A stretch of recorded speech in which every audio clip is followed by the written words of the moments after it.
پیډیم له چیلنج ورکوم چې زمونږ د ورکرانو سره تاسو مقابله نشئ کوئ. پهر باچا ریاض خان او زمونږ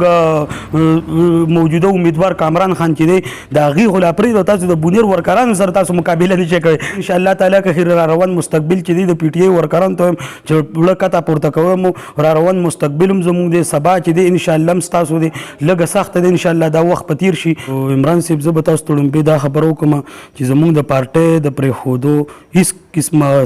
مطلب دغه نشته چې مونږ پارټي پرېږدو. مونږ د عمران خان د نظریې سره مخکې هم یو اوس هم یو بیا به هم یو. مونږ ته په پارټۍ کې په چا باندې څه فرق نه پرېوځي که څوک ځي او که څوک راځي. مونږ مخکې هم نه چا د ګروپونو حصه او اوس هم نه چا د ګروپونو حصه مونږ د عمران خان حصه یو چې تر کم ټایمه پورې هغه په دې پارټۍ کې دی ژوندی دی دا پارټي چلیږي مونږ به هغه سره یو انشاءالله تر مرګه پورې به سره یو.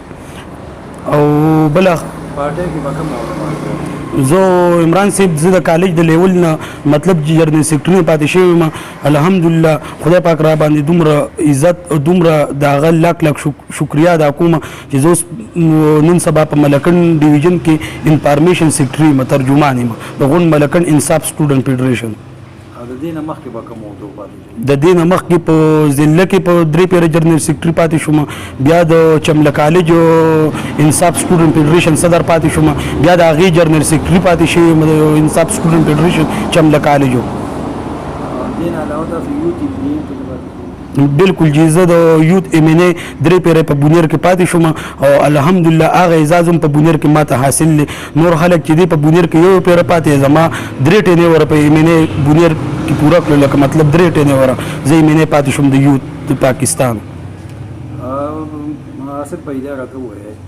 د پاکستان تحریک انصاف ډېر سخت وخت دی او په دې سخت وخت کې چې خلک تښتي تاسو بیا هم ولاړ یې څه وایئ؟ بالکل عمران صاحب د پاکستان او د کې پی کې او بیا د بونیر د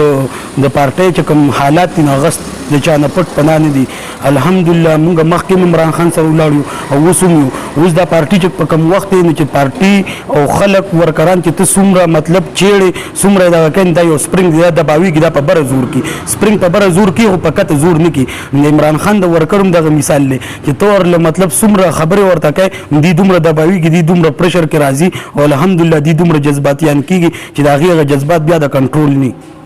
حاصل به یې څه ګورئ په روان الیکشن کې د پی ټي آی مستقبل ته به څه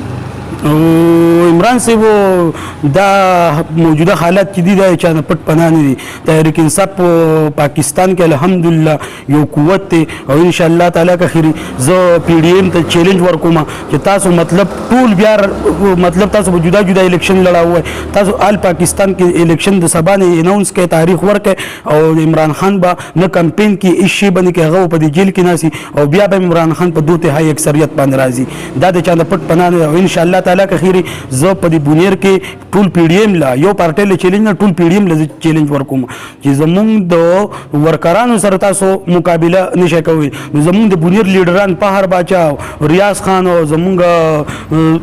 موجوده امیدوار کامران خان چې دی د هغې خو لا پرېږده تاسو د بونیر ورکرانو سره تاسو مقابله نشئ کوئ. نو زمونږ لیډرشپ چې د هغې سره به تاسو ته مقابله وکړئ. نو زه تاسو ته وایم چې لکه تاسو ځان له دا خوبونه مینئ او انشاءالله تعالی که خیر را روان مستقبل چې دی د پی ټي آی ورکرانو ته وایم چې پوره کته پورته کوم را روان مستقبل هم زمونږ دی سبا چې دی انشاءالله هم ستاسو دی لږه سخته دی انشاءالله دا وخت په تیر شي او